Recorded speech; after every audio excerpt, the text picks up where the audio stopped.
racist officer ridicules black senior at store, but he didn't expect the cashier's reaction. Though Mrs. Helen Brown, a black woman of 78 years old, had overcome many obstacles in her life, nothing could have had her ready for the humiliation she was about to go through on what ought to have been a regular supermarket trip. Store with her husband sick at home, now depending on her care, Mrs. Helen found herself in the unpleasant position of buying adult diapers as she went to pay for them, her heart pounding. Anxiety drove her without knowing that a police officer in line behind her was about to transform her routine trip into a public performance of nasty jokes and ridicule during that humiliation moment. When all looked lost, an unanticipated hero appeared before us. Comment underneath where you're observing or listening from today, and should you find this compelling narrative appealing, don't forget to. Mrs. Helen's small house's worn-out fading curtains let the gentle glow of the early sun pass through. She went deliberately slowly, her joints creaking at 78 years old. She protested as she got ready for her weekly grocery store visit, standing before a little mirror changing. Her practical faded clothing was a relic from a time when life hadn't yet dealt its hardest. Things were different. Mrs. Helen's eyes turned to the crumpled piece of paper in her fingers. A shopping list fluttered in uncertain motion. Her eyes stayed on the last item, adult diapers, a known W. Weight gathered in her chest, a mixture of fear and resignation that now permeated her daily life as much as She diverted her gaze toward her husband, Mr. Brown, even shopping itself. Once a proud man, laying motionless in the bed that now dominated their living room. Strong and vivid, Soldier now lay imprisoned in a body that had turned on him. Having a spinal cord injury during his military left him largely disabled depending on round-the-hour treatment that Mrs. gave relentless attention next to the bed on the nightstand. Had the basics of their new life, a half-empty glass of water, a pack of adult diapers, Mrs., and a bottle of medication half empty. Helen's eyes stayed on the diapers. Her face painted a picture of contradictory feelings: love, duty, tiredness, and she walked to the bed, flutter of something deeper, more terrible. Slow and methodical, I'm heading to the grocery now, Brown. Her voice exudes the warmth of decades of camaraderie. Mr. Brown's eyes, still bright and vigilant despite his still body, matched hers. He couldn't talk, but his look sent a depth of feeling that words could never express. Thanks for love. And a great melancholy for the weight he had acquired. Mrs. Helen dropped down, pushing a soft kiss to his forehead. I won't be long, she promised, her hand to linger on his face for a while before she stood up, wincing slightly at the protest in her. Mrs. Helen stopped at the rear as she collected her faded pocketbook and the reusable shopping bags, showing better days. The idea of the journey ahead, of the sights she could have, of the whispers, made her want to escape back into the security of their house, whereas Brown relied on true need, and her breathing deepened. She straightened her shoulders and opened the door, the weight of obligation falling around her like a known but unwelcome cloak as she entered the world, leaving the refuge of their house behind. The bell above the door rang gently as Mrs. Helen visited Simmons's supermarket in their tiny town. The store's small aisles and slightly musty scent, for as long as anyone could remember, was evidence of, like Mrs. Helen herself, a bygone age. She nodded gently at the cashier. Mrs. Helen was used to a young man behind the counter whose apathetic glance hardly noticed her presence. Invisibility accompanied aging. She expected a slow disappearing from the view of the earth. Her walks were slow, partially from a want to be invisible, but also from the arthritis that had settled in her knees. Knew the store's layout by heart and, should necessary, could use her eyes closed to negotiate its aisles. Although today, as always, her route to the hygienic shelves seemed like a stroll of. She felt embarrassment as she walked toward Mrs. Helen's hated area, her eyes darting about. Just a few other early morning at this hour, the store was rather empty, and I checked to see whether anyone was observing. Customers going about their business still felt as though they were being watched. Her palm shook slightly as she went for the adult diaper pack. The plastic crinkled loudly in the silence. Mrs. Helen winced, afraid the sound would attract attention, then grabbed the aisle and packaged to her chest as though its existence or the need for it might be somehow erased the weight of the package in. Her arms were little compared to the weight in her heart. Every step towards the register seemed like an eternity. Gauntlet of imagined looks and whispers she maintained her gaze down, avoiding. Mrs. Helen let herself a little contact with the few other shoppers she passed as she approached the front of the shop. Soon this section would be finished. She could then go back to the safety. Sigh of relief. Of residence for Brown whereby the outside world and its assessments were unable to reach them, but a knot developed in her stomach as she got near the register. Were more people here waiting in line lazily chatting? Mrs. Helen replaced her at the end of the line with her arms squeezing around the bundle she carried, wishing she might vanish into the worn-out linoleum floor under her feet. The line steadily forward every instant of exercise.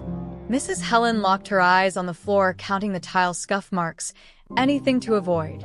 She was invulnerable. Looking like everyone around her, she was so near now, just a few more minutes and could escape.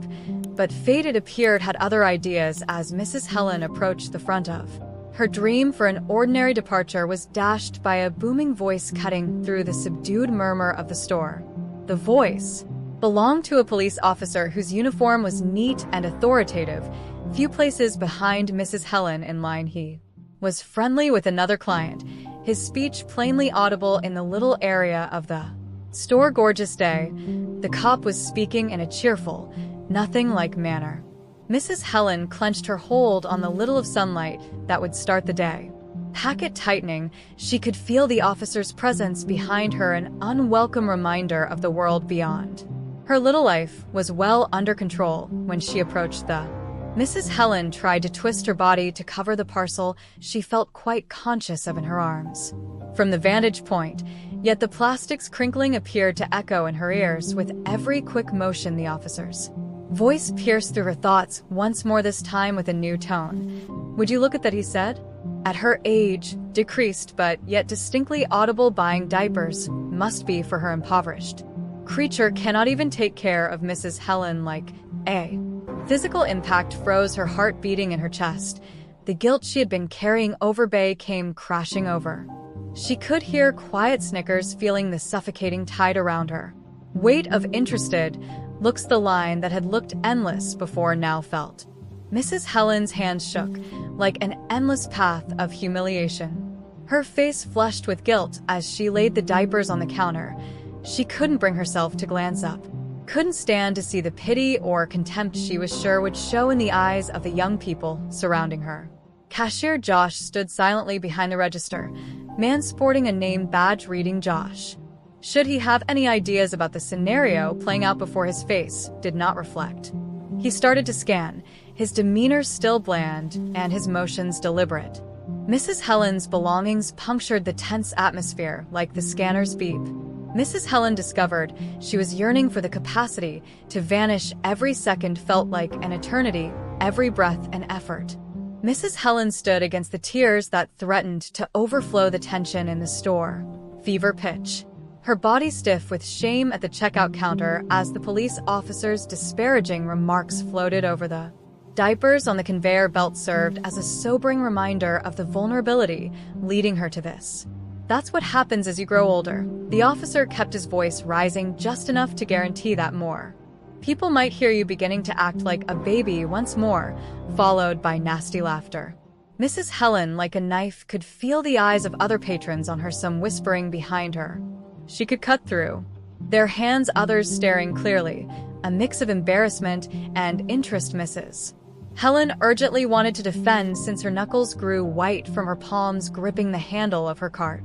Herself to discuss with Brown the sacrifices they both made about the love that got them through every trying day, but the words would not come to her. Throat clenched, swallowing back the plea for understanding she yearned to. Just for a second, she thought of walking away, of exiting the store without the diapers. Though the stifling atmosphere of criticism and ridicule was nearly irresistible in its attraction, the picture of Brown at home, reliant on her care, she could not leave. She had to bear this for. Mrs. Helen then stood silently, her eyes averted to evade meeting the gaze of everyone around her. She concentrated on the scuffed linoleum floor, counting the tiles, attempting to calm her breathing, eager to ready herself to become invisible. The young cashier Josh kept scanning her goods, his motions deliberate and slow. If he knew the drama playing out around him, but his eyes showed it only momentarily. His face did not show it. Mrs. Helen seemed to have a flutter of maybe concern or mounting discomfort with the circumstances. The officer, freed from opposition to his remarks, found empowering, decided to keep on, his voice resonating clearly across the store as he added with a merciless laugh, perhaps they should have a separate line for those who require diapers to keep them out of our path.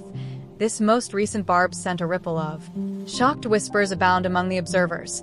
Some giggled nervously, others moved uneasily, but no one spoke up. The next silence that followed was deafening, broken only by the scanner's consistent beep as eyes preceded his work. Mrs. Helen felt as though the humiliation threatened to overtake her from the brink of a precipice, to tear down the meticulously crafted walls of dignity she had created around Brown over years of caregiving. She blinked quickly, resolved not to cry in front of these, tears pricking at the corners of her eyes. Strangers in that moment of total desolation. Mrs. Helen's thoughts drifted to Brown at home and considered his strength of the dignity he preserved even in the face of his incapacitating accident. She drew on now, dragging it around her like a shield. She stayed quiet for years. Her experience had shown her that often speaking up made things worse. Sometimes the only defense was silence against cruelty, so she stood there, a pillar of silent fortitude against public humiliation. Just waiting to pass, the air in the shop was laden with everyone seems to hold their breath, waiting to see what would happen next. Would someone intervene? The officer's brutality goes unpacked as Josh looked over Mrs. Helen's last possessions. Her eyes locked completely for the first time in that fleeting instant of relationship. Something went between them, a subtle acceptance of the injustice unfolding, perhaps, or a common moment of human insight, followed by then exactly how the circumstances appeared. Just as it was about to break, something unanticipated occurred, and a voice emerged, strong and firm and clear, altering the path of events at a brief moment. That is enough. The words, stated with quiet authority, pierced through the anxiety-packed air of the store. Every head looked toward the source, Josh, the young cashier who had been silently watching the situation play out. Customers who had been murmuring now stopped their discussions, dying mids in a stunned hush. Phrase, the policeman, thrown off balance by this unforeseen obstacle, stood. Josh's eyes seemed somewhat ape, the mocking smile vanishing from his face, which had stayed depressed much of the interaction, now met the officer's eyes steadily. There was no trace of the shy store clerk's past now. He exuded a peaceful strength, a resolution that appeared to blossom with every second becoming. Mrs. Helen, Josh's voice softened with a reverence that contrasted sharply with the scorn she had endured. You don't deserve to be treated like this," his words carried. Even in the quiet store, Mrs. Helen fixed her gaze on him, wide with surprise and a hint of something else, thanks perhaps, or the awakening of long-buried hope.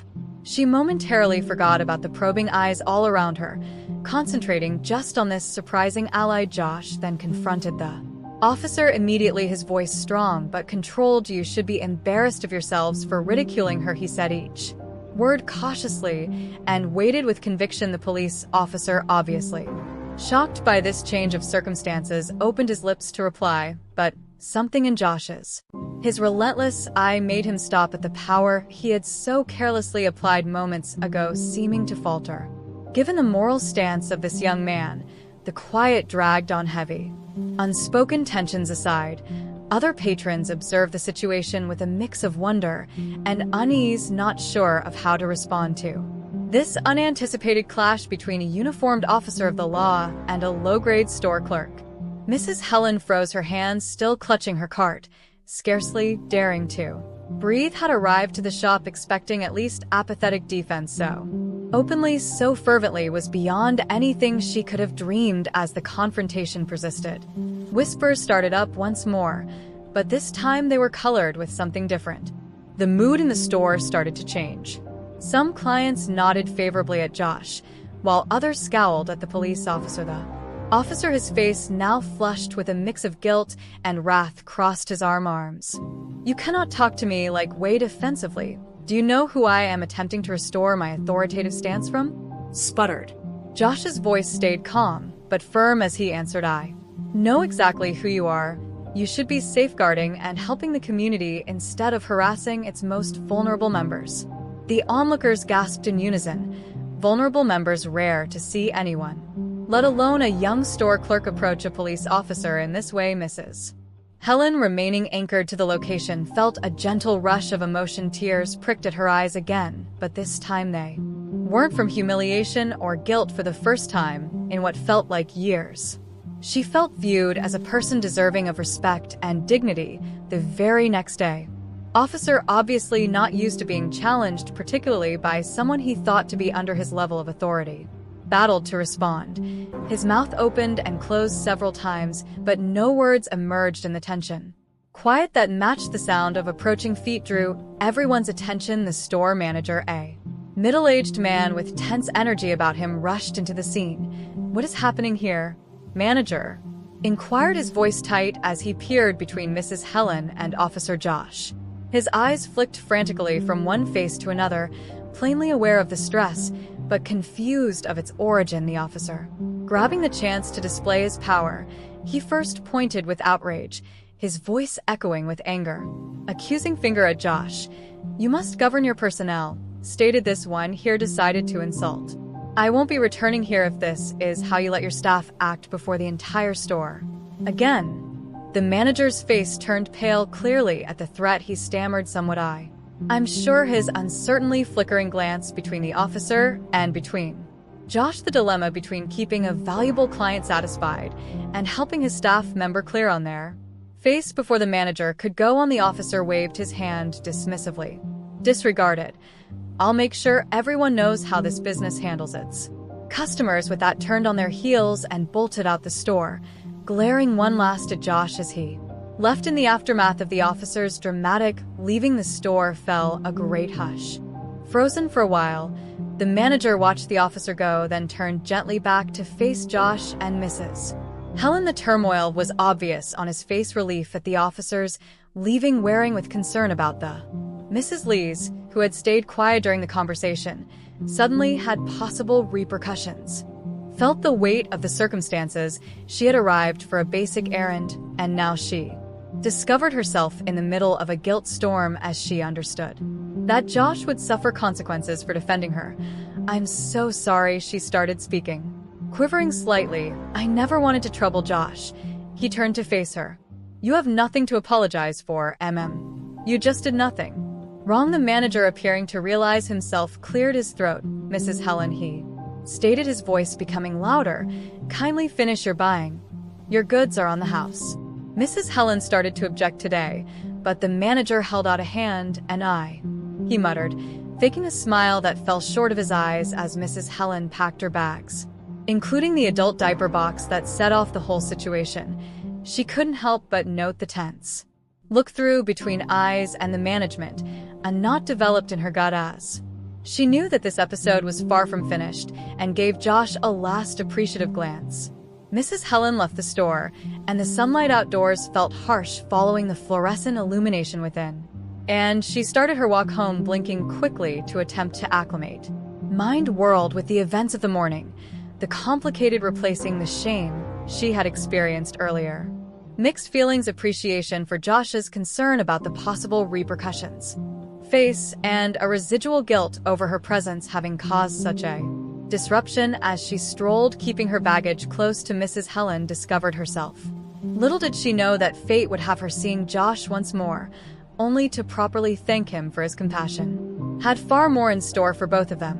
Mrs. Helen saw the familiar sight of her small house and felt she up a few stairs to her porch, each one a reminder of the day's experience, and fumbled as flood of relief washed over her. Mrs. Helen grabbed her keys to open the door once inside, and took she laid her bags softly by the entrance, catching her breath, then headed to the living room where Mr. Brown's hospital bed took center stage as the sun set, generating long shadows. She sighed softly as shadows on the old carpet slid into her preferred recliner next to Mr. Brown's. Bed, her hands clasped in her lap, and turned to her spouse, eager to share the events of the day. "Happenings, oh Brown," she sighed, her voice mixed with a range of feelings. "You wouldn't believe what happened at the shop today." Mr. Brown's eyes, still keen and alert even though his body was motionless and he couldn't talk, concentrated on her. Years of marriage had given them a means of expression that went beyond words his eyes could see, urged her to keep on. Curious and worried, Mrs. Helen leaned forward. Her voice dropped significantly, as though she were divulging a secret. "There was this young man at the register starting a cashier." Josh stood up for Brown when everyone else remained mute. "Josh spoke up as the cop was taunting me," outlining the confrontation. Mrs.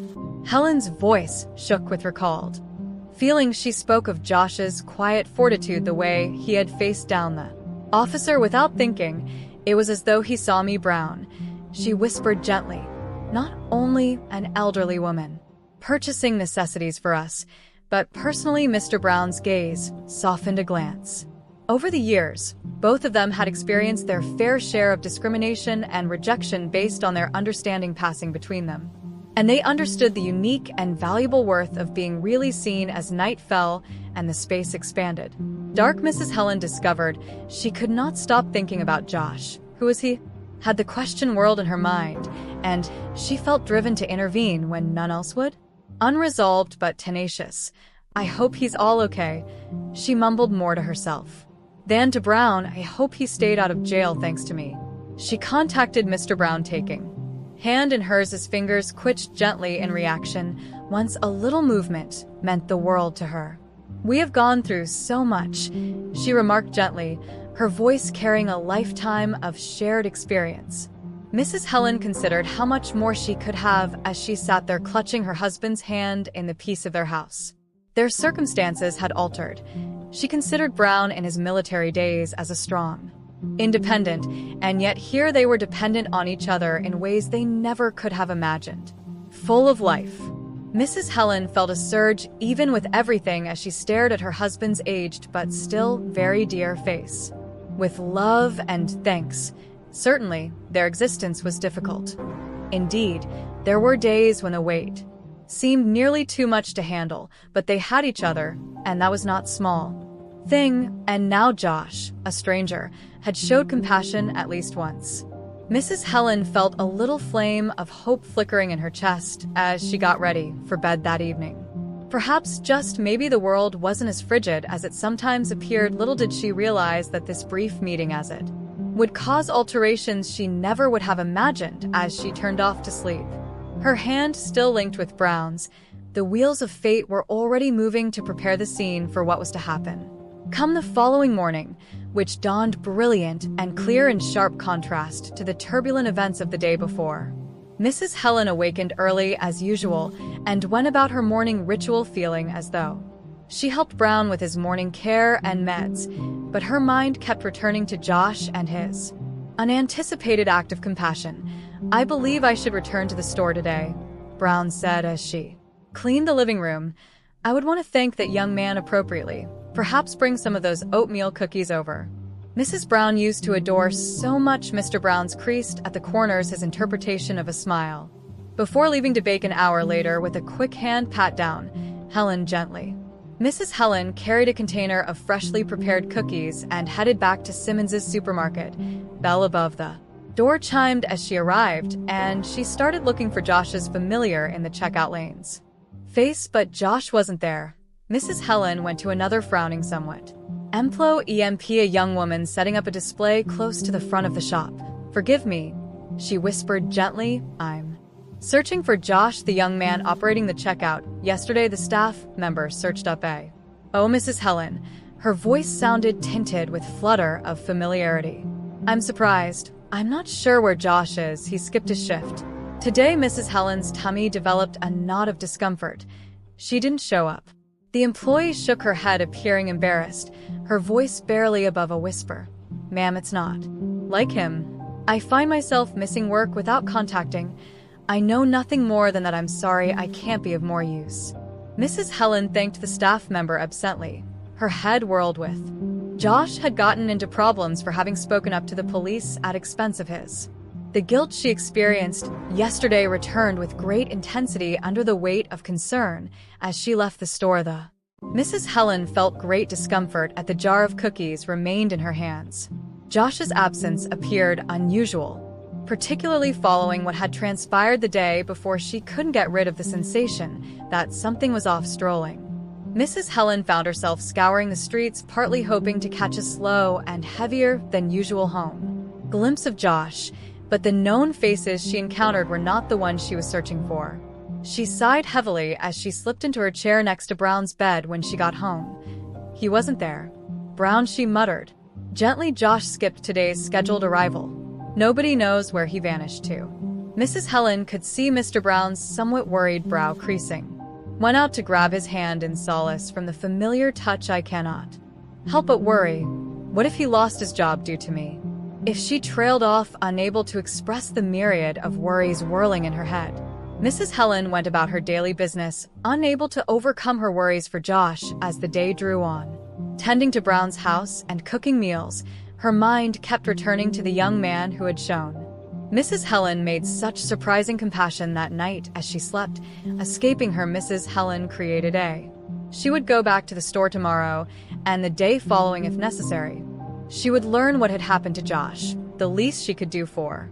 Mrs. Helen had risked so much to uphold her dignity, little knowing that her path and Josh's would soon cross once more in a way that would permanently alter both of their lives. Many days passed each other, characterized by Mrs. Helen's ever more concerned grocery store visits every time she encountered the same. Josh hadn't returned to work, and nobody knew where he had disappeared to. When she at last spoke with him, the manager was evasive, murmuring about personnel issues and corporate policy. It was on exactly a week after the event at the store, a somewhat warm afternoon, that fate intervened. Mrs. Helen had chosen to travel a different path home, her feet guiding her across the small shopping center. The streets of their small town were more crowded than normal, full of people savoring the pleasant weather. While she strolled deep in contemplation, a man seated with his back grabbed her eye on the pavement ahead. Against a small cardboard sign raised in front of him, the slouch seemed familiar. Mrs. Helen's steps halted as he raised his shoulders. Her heart started to rush. The man was wearing a worn-out jacket. His clothes were rumpled and filthy, but there was no mistook his face for yours. She stopped in front of him. Josh, the young man looked up, his eyes hollow, but widened in identification. Mrs. Helen stated. His voice was weak for a minute. They just looked at one another on the crowded street, fading. Then, nearly in unison, they both started to enter the backdrop and talk. What you are doing here? Mrs. Helen inquired with worried voice. Josh remarked at the same moment, I'm very sorry. I didn't want you to see me like this. There was a beat of stillness, and Mrs. Helen then gently lowered herself to sit on the sidewalk next to Josh's joints, complaining of movement.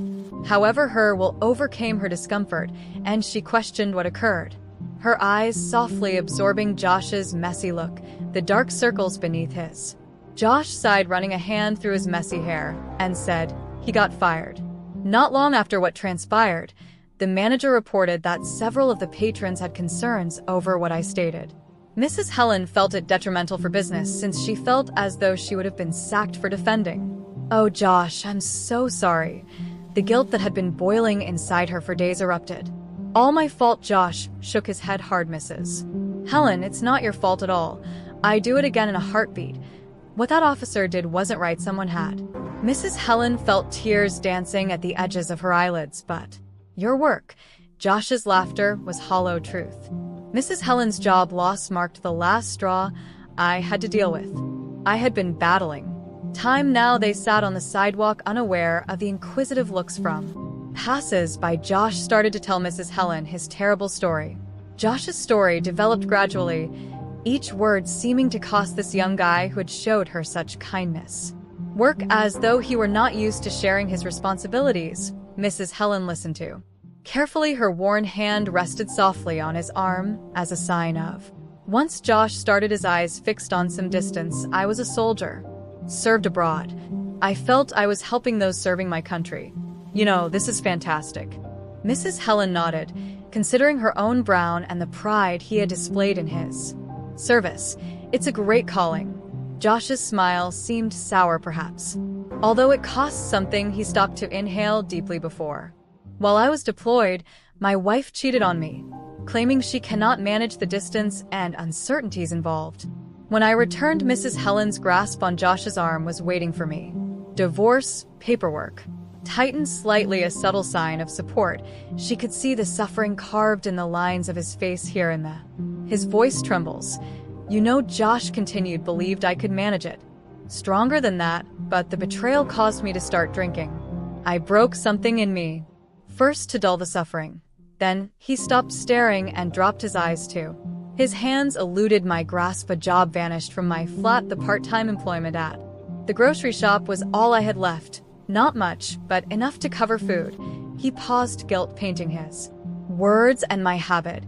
I stayed in a cheap motel, but Mrs. Helen felt her heart constrict suddenly. This young man who had showed such fortitude in defending her had been bearing such a tremendous burden. Oh, Josh, she moaned, her voice husky with feeling. Josh gazed up at her, gleaming with unshed tears. When I watched the cop embarrassing you, something just snapped. I couldn't stand by and see it happen, not once more, not to someone undeserving of it. The weight of Josh's words hangs in. Mrs. Helen felt a wave of thanks for his compassion as well as sadness for his hardships. With a developing will, Josh, she said gently, her voice full of warmth, what you did for me mattered more than you could know. Josh grinned weakly, yet there was a dignity that you restored for me while others sought to take it away. Glitter of pride in his eyes. Makes me happy to have helped Mrs. Helen, even if it cost me everything else. Mrs. Helen straightened her back, choice crystallizing in her head. Not everything, Josh, not if I have anything to say about it. She stood up, her joints creaking in. I demand you come with me for a demonstration, and hold out your hand to Josh. Neil. Josh stopped, shame washing across his face. Mrs. Helen, I thank you for the offer. But Mrs. Helen remarked with strong conviction, I do not want to be a burden. Her tone brooking no disagreement. You stood up for me when I most needed it. Now it's my turn to stand up for.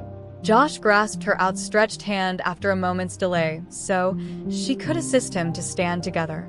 They made their approach to a little cafe close, attracted inquisitive looks from passing traffic.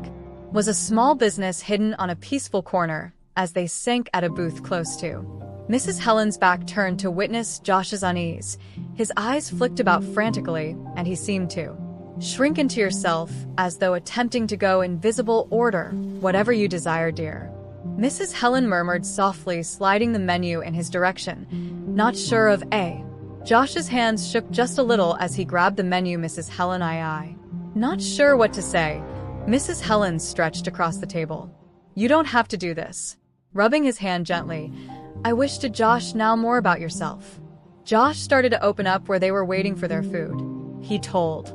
Mrs. Helen listened carefully about his army time and the struggles he had gone through with his buddies. Her heart aches for the young man whose brief life has experienced so much suffering. You know, she murmured gently as their dinners came. Brown was a soldier serving in Vietnam. Josh looked up, intrigue sparking in his eyes. Truly, what branch army? Much as Mrs. Helen answered with a warm smile on her lips. He paid great pride in serving his country, yet her voice faltered somewhat. Heavy price for it. Understanding her anguish, Josh drew closer. Little. What happened if you? Mrs. Helen took a long breath, steeling herself. She hardly talked about this. Brown's state of mind toward others was such that she wanted to share. It was during his second trip. He started there and had a spinal injury. Cord damage. The physicians did what they could, but Brown was left partially disabled. Her voice shook somewhat as she went over the years. It has gotten worse today. She requires constant care, that is. Why was Josh buying those nappies from the store when dawned on him? Mrs. Helen, I'm sorry. I had no notion. She shook her head and just smiled slightly. Graced her features. Beloved Brown and I have had a wonderful life together. It is not the one we had in mind. We face each day together, and what counts. As they kept talking, a bond started to grow between them. Mrs. Helen chatted while Josh told more about his battles with homelessness and addiction. Considering the difficulties of being a full-time caregiver despite the great variations in their ages and experiences, they discovered common ground in their shared struggles and resiliency as the dinner drew to a finish. Mrs. Helen decided Josh. She spoke clearly, yet gently. "I want you. We have an extra room when I get home with Brown, and I believe we could assist." Mrs. Helen in widening Josh's eyes with surprise. She answered her tone, unable potentially to commit so much stupidity. "You have no room for debate. You must find somewhere to live, and honestly, I could use more hands around the house." Josh was silent. It's not charity. It's what good people do for one another. Overwhelmed by the unanticipated compassion, he nodded slowly. "Mrs. Helen, I'm not sure what to say," Mrs. Helen grinned, reaching out to at his hand once again. "You need not say anything, sweetheart. Just come home with me." As they departed the cafe together, let's see where this new chapter leads us. Though Helen knew nothing about the future, she felt a warmth in her heart missing too long. Somehow Mrs. Helen and Josh's actions were about to bring about positive changes. Mrs. Helen couldn't help but notice Josh's anxiety as her eyes ate around, absorbing her house. The little homes along the street, his hands fumbling with the hem of his faded jacket, "Now cause you concern," she replied, gently stroking his arm. "Brown's a good man. He'll be happy to see you." As they entered, the familiar scent of home surrounded them, a concoction with lavender air freshener and Mrs. Helen's cooking's residual aroma. Josh's eyes flew about, gathering the family photos on the walls from the aged but well-kept furniture. And lastly, the hospital bed in the living room corner where Mr. Brown lay. "Brown, dear," Mrs. Helen screamed out as they came. "We have a guest here." "Josh, the young man," I said, about Mr. Brown's still clear eyes still attentive, even though his still body was concentrated on Josh. For a minute, the two men only glanced at each other silently. Then, to Mrs. Helen's surprise and delight, Josh stated his voice, while stepping forward, his stance straightening as though by instinct. "It's an honor to meet you, sir." Mr. Brown's eyes creased at the respect that appeared to emanate from somewhere deep inside him. Corners his imitation of a smile. Mrs. Helen sensed tears at her gaze as she watched the two men start to connect. Josh dragging a chair next to the bed, Mr. Brown's eyes inspiring him to sit as Josh started chatting with Mr. Brown about his own time spent in the. Mrs. Helen couldn't exactly explain it, but felt as she silently snuck into the kitchen to make some tea, as like something significant was occurring in her living room that would perhaps alter their entire life for the better. Did she know, in the days that followed, exactly how right she was? Amazing metamorphosis started at the Brown family. Josh first hesitated, and then rapidly became a regular feature of their daily schedule. Mrs. Helen delightedly watched as Josh pushed himself into assisting around the house, tackling long-neglected repairs his hands were growing in. Consistent with goal, yet Mrs. was really warmed by Josh's exchanges with Mr. Brown. Helen's heart, the two guys created a bond with Aisa that went beyond words. Spent hours reading or reciting tales from Mr. Brown's stay in the hospital by his bedside. Service as weeks stretched into months, Josh's will strengthened one. Mrs. Helen heard Mrs. Helen gently chatting with Mr. Brown about seeking treatment for his drinking issue and the encouragement and, for Mr. Brown, knowledge seemed to provide Josh the power he required to make that initial step. Josh started therapy and started going to support group sessions. Through his suffering and agony, he also began job hunting, finally landing as a maintenance technician at a nearby community center. He often reported his development to Mr. Brown, whose eyes expressed the fatherly pride and support. His voice could not capture the transformation in Josh was undergoing. Amazing, the hollow-eyed young man who had sat on the street corner became a far memory, replaced by a man who stood up and tackled every day with intent. Mrs. Helen also underwent changes with Josh always ready to provide a helping hand. The weight of tending to Mr. Brown felt less. As for Mr. Brown, the brightness returned to his eyes, although his body stayed immobile. His spirit seemed to fly as he watched Josh grow over time. Josh became more than just a guest or assistant. He became the son Mr. and Mrs. Brown had always desired but were never able to have. Had the war left Mr. Brown with injuries that prevented them from having children? Years of quiet grief they had carried in this surprising turn of events. They discovered that their adult kid gave their marriage fresh vitality and life. Home in their little house, three souls discovered healing in one another, Mrs. Helen. Once weighed down by solitude and never-ending obligations, she now delighted in helping a young guy return to health and, though physically limited, Mr. Brown found a new voice through Josh, who turned his quiet knowledge into action, and Josh, once lost and then alone, found not simply a house, but the quiet strength and pure love of the elderly couple changed his life. Disclaimer: this channel stands against all forms of intolerance, discrimination, racism, and violations of human rights. The stories shared here are original creations, developed to encourage reflection, understanding, and constructive dialogue. All content is produced with a commitment to respecting diversity and honoring human dignity.